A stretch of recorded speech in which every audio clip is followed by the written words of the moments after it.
இஸ்ரேலுக்கும் பிரச்சனை, ஈரானுக்கும் ஈராக்குக்கும் பிரச்சனை, ஈரானுக்கும் சவுதி அரேபியாவுக்கும் பிரச்சனை. ஈரானுக்கு என்னதான் பிரச்சனை? தொடர்ந்து மத்திய கிழக்குல எந்த யுத்தம் நடந்தாலும் அதுல ஈரானோட பெயர் அடிபடுதே. அதுக்கான காரணம் என்ன? இன்னைக்கு ஈரான் மிக கடுமையான பொருளாதார நெருக்கடியை சந்திச்சு டாலருக்கு நிகரான ரியாலோட மதிப்பு $1 இஸ் ஈக்குவல் டு 14 லட்சம் ரியால் அப்படின்ற அளவுக்கு மிகப்பெரிய அளவுக்கு மோசமான நிலைமை அந்த நாடு சந்திச்சிருக்குது. ஒரு காலத்துல பாரிஸ் ஆஃப் மிடில் ஈஸ்ட் அப்படின்னு அழைக்கப்பட்ட அந்த நாடு, பிரான்ஸ் மாதிரியான நாடுகளுக்கு கடன் கொடுக்கிற நிலைமையில் இருந்த அந்த நாடு, இன்னைக்கு உலகத்தோட 3வது பெரிய ஆயில் ரிசர்வ் வச்சிருக்கிற அந்த நாடு இந்த நிலைமைக்கு ஆளானதுக்கு என்ன காரணம்? விரிவா டீடைல்டா இந்த வீடியோல பார்க்க போறோம். ஈரானோட அரசியல் வரலாற்றை தெரிஞ்சுக்கிறதன் மூலமா மட்டும்தான் இன்னைக்கு ஈரான் இந்த நிலைமையில் இருக்கு அப்படிங்கிறத புரிஞ்சுக்க முடியும். எல்லாத்தையும் டீடைல்டா பார்த்துடலாம். வெல்கம் டு பிடி ரிப்போர்ட்ஸ். நான் உங்கள் பாரதி தம்பி. குன்று இருக்கும் இடத்திலெல்லாம் குமரன் இருப்பான் அப்படின்னு நம்ம ஊர்ல ஒரு பழமொழி இருக்குது. அது போல ஆயில் இருக்கும் இடத்துல எல்லாம் அமெரிக்கா இருக்கும். இன்னைக்கு ஈரான் சந்திக்கிற எல்லா பிரச்சனைக்கும் அடிப்படையான காரணமா இருக்கிறது அந்த நாட்டுல இருக்கிற ஆயில் ரிசர்வ் தான். அதை கொஞ்சம் ரீவிசிட் பண்ணி பார்த்தாதான் இதோட முழுமையான சிக்கலை நாம புரிஞ்சுக்க முடியும். 1900வது வருஷம் உலகமே எண்ணெயை தேடி எங்கெங்கும் அலைய ஆரம்பிச்சிருந்துச்சு. அந்த காலகட்டத்துல ஈரான் உள்ளிட்ட வளைகுடா நாடுகள் எல்லாம் ரொம்ப வறுமையான சூழல்ல தான் இருந்துச்சு. அதுல இருந்து கொஞ்சம் முன்னாடி அமெரிக்காவுல எண்ணெய் வளத்தை அப்பவே கண்டுபிடிச்சிருந்தாங்க. அதுல இருந்து ஆதாயம் பார்க்க ஆரம்பிச்சிருந்தாங்க. இன்னொரு பக்கம் இங்கிலாந்து அப்ப ரொம்ப செல்வ செழிப்பா இருந்துச்சு. இங்கிலாந்தும் அமெரிக்காவும் உலகத்தோட மத்த நாடுகள்ல எண்ணெய் வளம் இருக்கா அப்படின்னு கண்டுபிடிக்கிறதுக்கு தங்களுடைய டீம்களை அனுப்ப ஆரம்பிச்சிருந்தாங்க. அப்படி 1901வது வருஷம் இங்கிலாந்தோட அப்ப இருந்த மிகப்பெரிய தொழிலதிபர்கள்ல ஒருத்தராக இருந்த வில்லியம் நாக்ஸ் டாசி அப்படின்ற தொழிலதிபரை ஈரான்ல எண்ணெய் வளத்தை கண்டுபிடிக்கிறதுக்காக இங்கிலாந்து அரசு அனுப்பி வைக்குது.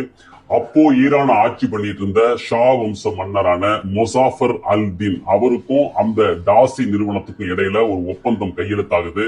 அந்த ஒப்பந்தத்தின்படி அடுத்து வர்ற 60 ஆண்டுகளுக்கு, அதாவது ஈரான்ல எண்ணெய் வளத்தை கண்டுபிடிச்சிட்டாங்க, அப்படி கண்டுபிடிச்சதுல இருந்து அடுத்து வர்ற 60 வருஷத்துக்கு அந்த எண்ணெய் வளத்தை எடுக்கிறது, ப்ராசஸ் பண்றது, விற்பனை பண்றது எல்லா உரிமையும் அந்த நாட்டுக்கு கொடுக்கப்பட்டுச்சு. அதுல இருந்து கிடைக்கிற ஆதாயத்துல 84% அந்த இங்கிலாந்து நிறுவனத்துக்கு தான் போகும். மீதி 16% மட்டும்தான் ஈரான் நாட்டுக்கு கிடைக்கும். எண்ணெய் வளம் ஈரான் நாட்டோடது, ஆனா 84% இங்கிலாந்துக்கு போகும். இப்படி ஒரு அக்ரிமெண்ட்டுக்கு ஈரான் அன்னைக்கு ஏன் ஒத்துக்குச்சு அப்படின்னா, அன்னைக்கு நாடு இருந்த நிலைமையில அதுக்கு அச்சப்படுறதை தவிர அவங்களுக்கு வேற ஆப்ஷன் இல்ல. இந்த அக்ரிமெண்ட்டுக்காக அந்த ஷா வம்ச மன்னருக்கு 20,000 பவுண்ட்ஸ் பணமா கொடுத்தாங்க. அது போக புதுசா உருவாக்கப்பட்ட அந்த கம்பெனில 20,000 பவுண்ட்ஸ் மதிப்புள்ள பங்குகளை கொடுத்தாங்க. டாசி அண்ட் டீம் ஈரான் முழுக்க எண்ணெய் வளத்தை தேடி அலைய ஆரம்பிக்கிறாங்க. 1908வது வருஷம் ஈரான்ல இருக்கிற மஸ்ஜித் சுலைமான் அப்படின்ற இடத்துல ஈரான் நாட்டோட முதல் எண்ணெய் வளம் கண்டுபிடிக்கப்படுது. மத்திய கிழக்குல கண்டுபிடிக்கப்பட்ட முதல் எண்ணெய் வளம் அதுதான்.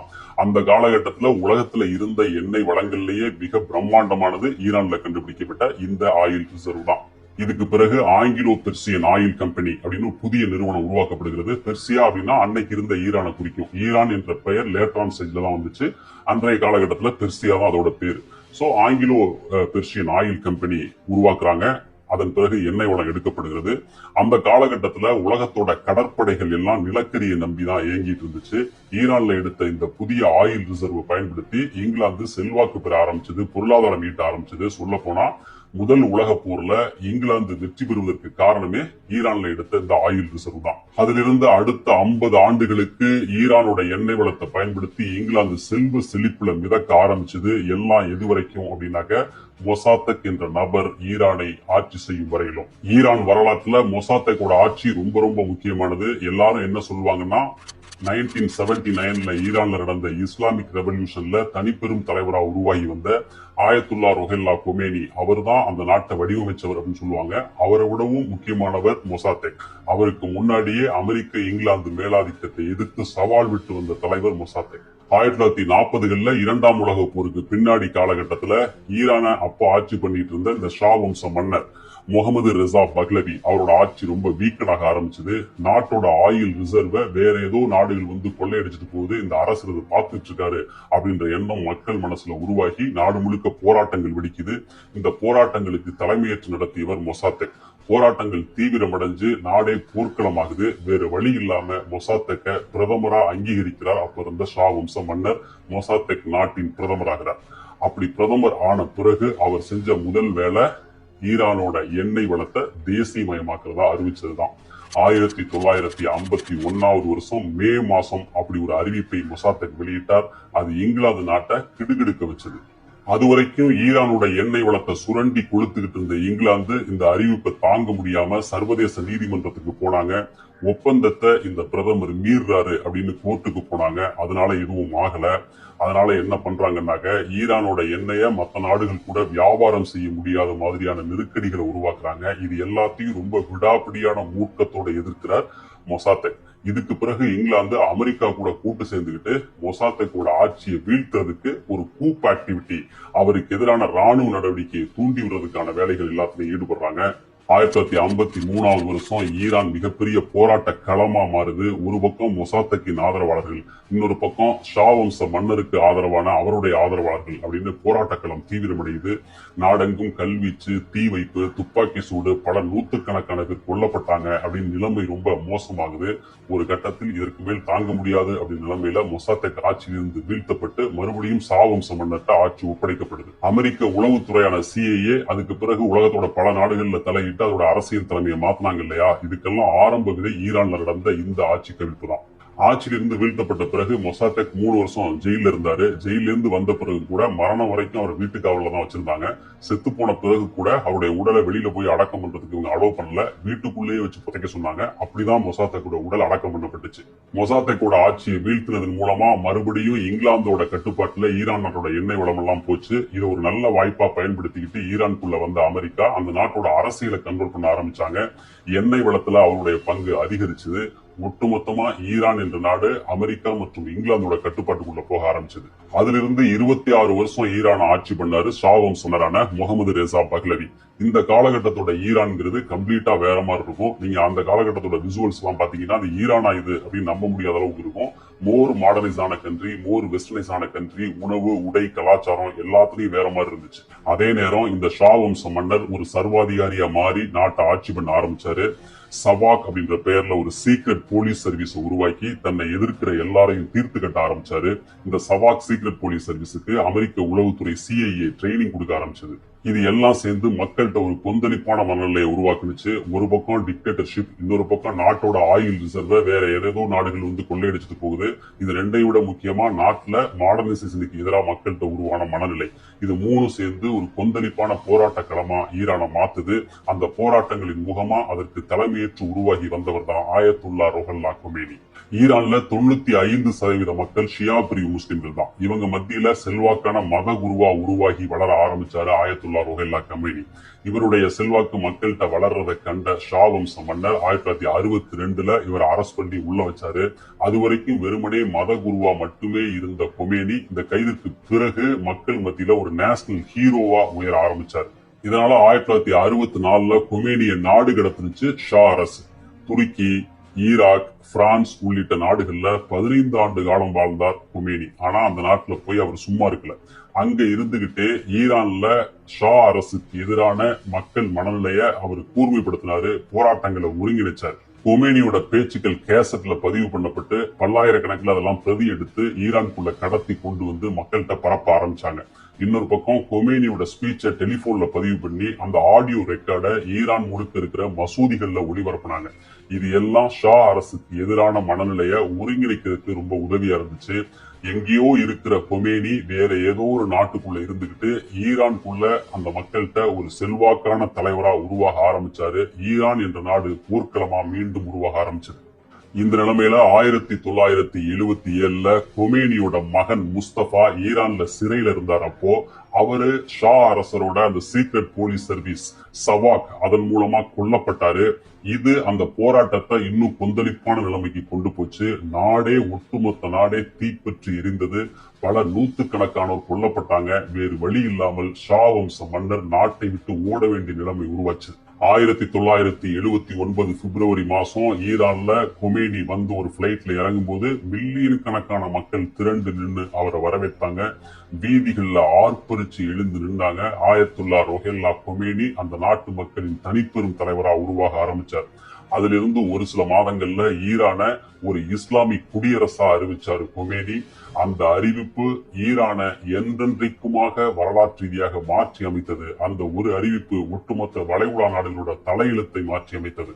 அதுவரைக்கும் பிரதமர் தான் உச்ச பொறுப்பில் இருப்பவர் அப்படின்றத மாத்தி கொமேனி என்ன பண்ணார்னா, நாடாளுமன்றத்துக்கு மேல உச்ச அதிகாரம் பெற்ற ஒரு பதவி சுப்ரீம் லீடர் அப்படின்னு ஒண்ணு உருவாக்கி கொமேனி அதில் தன்னைத்தானே நியமித்துக் கொண்டார்.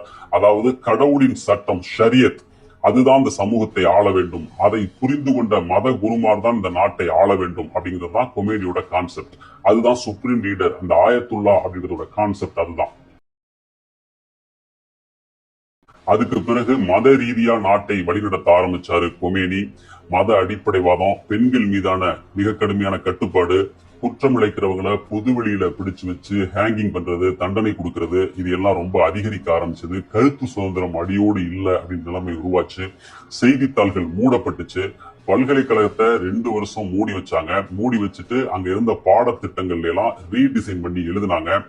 மேற்கத்திய தன்மை அதிகம் கொண்டவர்கள் அப்படின்ற காரணத்துக்காக நாடு முழுக்க இருந்த கல்லூரிகள்ல பள்ளிகள்ல வேலை பார்த்த 2000 ஆசிரியர்களை பணி நீக்கம் செஞ்சாங்க.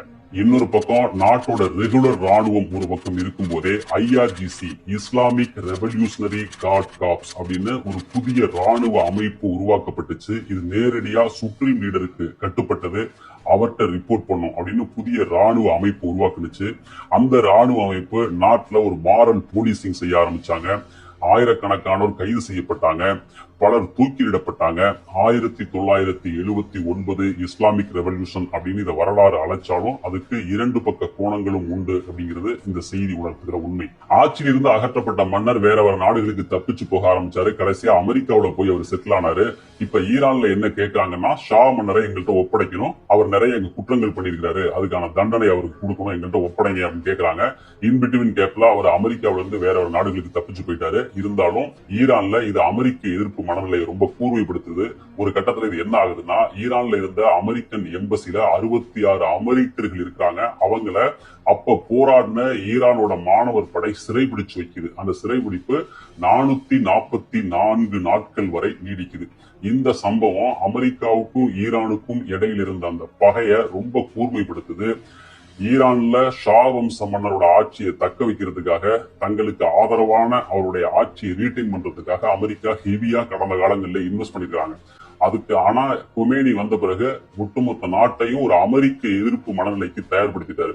அதனால கொமேனியோட அரசை வீழ்த்துறதுக்கும் ஈரான்ல உள்நாட்டு கலவரங்களை ஏற்படுத்துறதுக்கும் என்னவும் செய்ய தயாரான மனநிலைக்கு அமெரிக்கா வருது. இதுக்கு பிறகுதான் ஈரான் ஈராக் யுத்தம் 1980 தொடங்கின அந்த யுத்தம் 8 ஆண்டுகள் வரைக்கும் நீடிச்சது. ஈராக் என்ற நாட்டை பேக் பண்ணது அமெரிக்கா தான் அப்படிங்கிறது எல்லாருக்கும் தெரியும். 8 வருஷம் நீடிச்ச அந்த போர்ல ஈரான் என்ற நாட்டோட உள்நாட்டு நிலவரம் மிக மோசமா பாதிக்கப்பட்டுச்சு. பொருளாதாரம் உள்ளிட்ட பல பாதிப்புகள் ஈரானுக்கு ஏற்பட்டுச்சு. அதுக்கு பிறகு 1998 ஈரானோட பயணிகள் விமானத்தை அமெரிக்கா சுட்டு வீழ்த்துனுச்சு. அதுல 290 பேர் கொல்லப்பட்டாங்க. 1989 10 ஆட்சிக்கு பிறகு ஆயத்துல்லா ருஹல்லா கொமேனி இறந்து போறாரு. அதுக்கு பிறகு இப்போ ஆயத்துல்லாவா இருக்கிற ஆயத்துல்லா அலி காமனாயி அவர் ஆட்சிக்கு வர்றாரு. இருந்தாலும் அமெரிக்காவுக்கு ஈரான் மீது இருந்த அந்த பகை தீரல. கணக்கற்ற பொருளாதார தடைகள், அமெரிக்க அதிபரா யார் இருந்தாலும் தொடர்ந்து ஈரான் மீது பல பொருளாதார தடைகள். ட்ரம்ப் வந்த பிறகு அவருடைய முதலாவது ஆட்சி காலத்துல பல பொருளாதார தடைகள், இப்ப பொருளாதார தடைகள். ஈரான் அணு ஆயுத தயாரிப்பில் ஈடுபடுது அப்படின்னு அதன் காரணமா பல பொருளாதார தடைகள். 2020 ஈரானோட மிக செல்வாக்கான ராணுவ தளபதியா இருந்த ஈரானிய ஜெனரல் காசிம் சுலைமானி படுகொலை செய்யப்பட்டாரு. இது ஈரான்ல மிகப்பெரிய கொந்தளிப்பை உருவாக்குனுச்சு. 2025 ஈரானோட அணுசக்தி நிலையங்கள் மீது அமெரிக்காவோட தாக்குதல் நடந்துச்சு. இப்படி கடந்த 30-40 வருஷமா ஈரான் மீது அமெரிக்கா தொடர்ந்து திணிச்சிட்டு வர்ற இந்த பொருளாதார தடைகள், அந்த நாட்டுக்குள் நடந்துட்டு வர்ற உள்நாட்டு யுத்தம், மத்த நாடுகள் கூட ஈரானுக்கு இருக்கிற பகை, இது எல்லாம் சேர்ந்து ஈரானோட பொருளாதாரத்தை அடிபாதாளத்துக்கு தள்ளி அதுதான் இப்ப நடக்கிற பிரச்சனைக்கு காரணமா இருக்கு.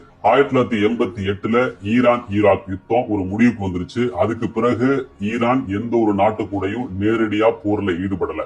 ஆனா மத்திய கிழக்கோட வெவ்வேறு ஆயுத குழுக்கள் கூட கூட்டணி வச்சுக்கிட்டு ஈரான் செல்வாக்கு செலுத்த விரும்புது. முக்கியமா காசாவுல ஹமாஸ், ஏமன்ல ஹவுதி, லெபனான்ல ஹிஸ்புல்லா, இது மாதிரியான ஆயுத குழுக்களுக்கு ஈரான் மறைமுகமா சப்ளை பண்ணுது. இது எல்லாத்தையும் ஆக்சிஸ் ஆஃப் ரெசிஸ்டன்ஸ் அப்படின்னு அழைக்குது. அதாவது அமெரிக்காவுக்கு எதிரான ஒரு தடுப்பரணை இந்த ஆயுத குழுக்கள் மூலமாக ஏற்படுத்த முடியும் அப்படின்னு ஈரான் நம்புது. அதுக்காக தான் இவங்க எல்லாருக்கும் இவங்க சப்ளை பண்றாங்க. சரி, சக இஸ்லாமிய நாடுகள் ஈரான்